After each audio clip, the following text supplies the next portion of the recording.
Federal law allows citizens to reproduce, distribute, or exhibit portions of copyrighted motion pictures, videotapes, or video discs under certain circumstances without authorization of the copyright holder. This infringement of copyright is called fair use and is allowed for purposes of criticism, news reporting, teaching, and parody.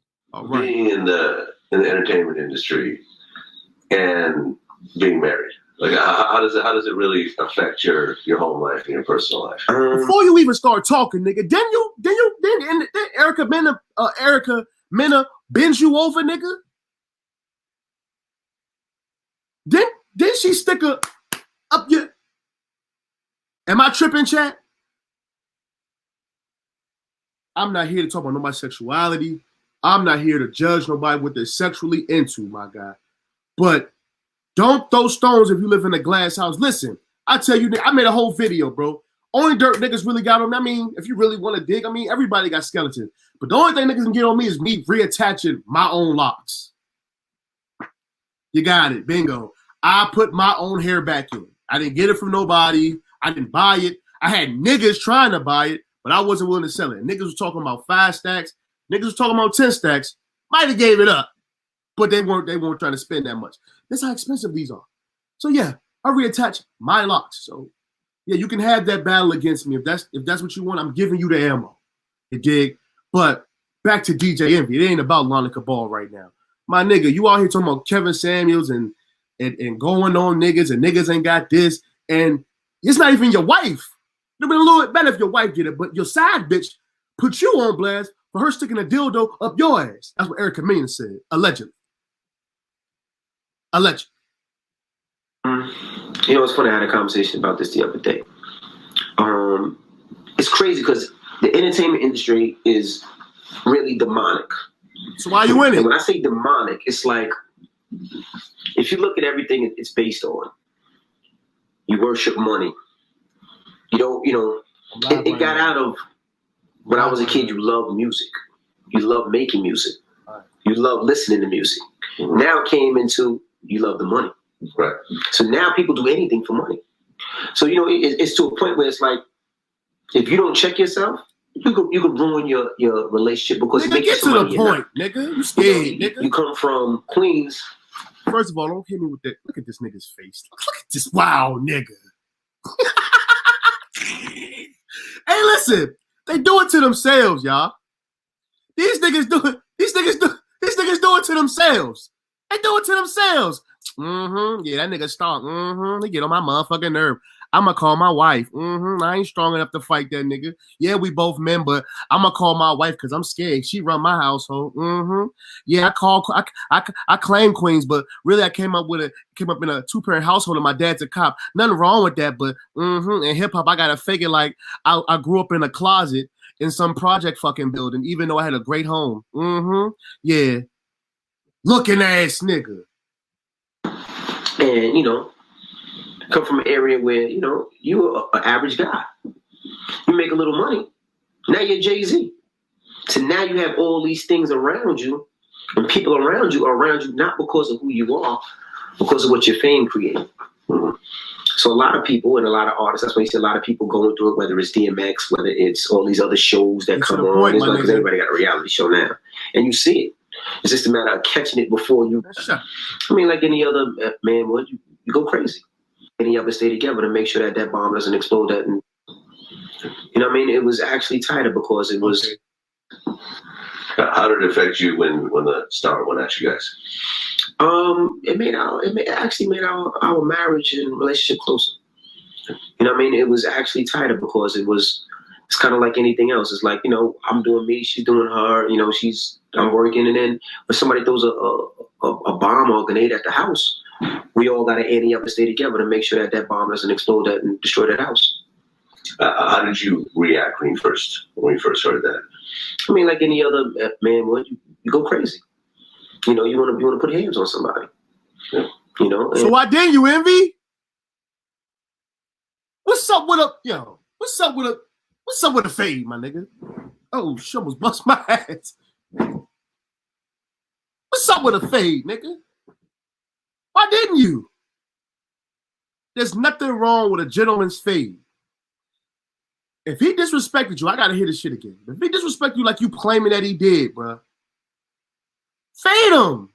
What you gotta go through a whole bunch of circles talking to this, talking to my wife? We gotta sit down, have meatloaf dinner, and talk about how a nigga disrespected me. No, you was a man. Go handle that, right?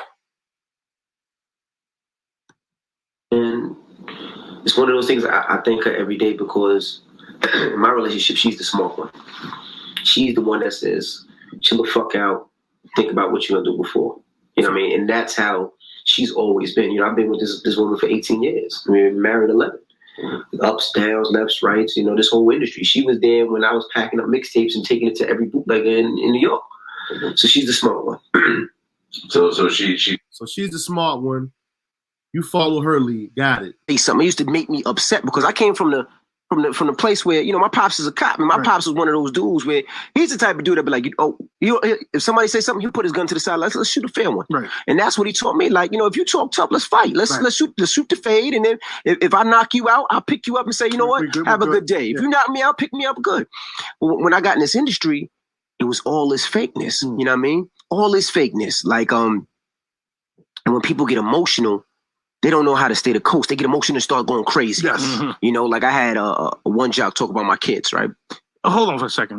We don't have to be Talking about Star, you guys. clandestine. What you mean? All right, we know who we talking about. Yeah. One jock talking about my kids, right? And I see what you just did. Yeah. No. Go on. It's irrelevant. So talk about my kids, right? What's so funny about niggas talking about your kids? See, Envy, you pussy. Let me stop. You don't even talk a good game. If you mad at Star, it sounds like you were with a couple white boys. I don't know. They're laughing at you for Star talking about your kids, and you like, yeah, I don't know, man. I don't know. Like, they ain't want no, like, you ain't checked them. Like, what's so funny? You ain't even say that. What's so funny? It's funny about him talking about my kids? Like, you ain't had that type of heart. They still giggling. Listen. Right? Which was a coward move. That's something coward my kids, right? Which was a coward move. That's irrelevant. So laughing at talk you, about boy. my kids, right? Which was a coward move. That's something cowards do. You know, something I don't respect. Not a man. Half a bitch. But I'm a different guy, so I just, you know, it is what it is. All right, if that's what you got to do, you got to live with it. Right. And when it happened, I was upset. I mean, upset. I'm like, I'm gonna try to take this dude's head off, right? So, you know, and this is why I love my wife so much. So my wife says, you know, you can go kill this dude, right? And then that's and what happens? Exactly. Nothing. You go to jail. I lose you. Right. He said, we lose this. But my nigga, who said anything about killing? Fight! Almost died. Who said something about killing? Who trying to kill? You just said something about your father saying putting something together, putting the gun away, and you knock him out, you pick him up, they knock you. Like, what? You ain't really want that, Envy. You ain't wanting what that nigga Star. Just say that, bro. And your wife came in and saved the day. Just say that, bro. That'd be better. All this trying to be half a tough nigga is not working. But he says, she goes, you know what? Let me kill him breathing. I said, what the fuck does that mean? I'm not here for no deep shit right now, nigga. I want revenge. She said, let her kill him. Right. She said, she goes, baby, in the back, let her take a break. Let me kill him breathing. I said, what the fuck does that mean? So she goes, you got to go to Miami to do your show. Go get this money. All right. When I get back home, he ain't got his job no more. So she goes, what'd I tell you? I said, you said you were going to kill him breathing. She said, that's exactly what I did. She said, I took everything he wanted. I took his power. You didn't take his power. You just got the man fired from his job. That's all you did. See, look, my niggas. That's the monkey shit, Slim. That's the monkey shit, man. What happened to the real niggas? I mean, talked all that tough shit just to go to Miami and have your wife get the man fired from his job. Star's still popping on YouTube, bro.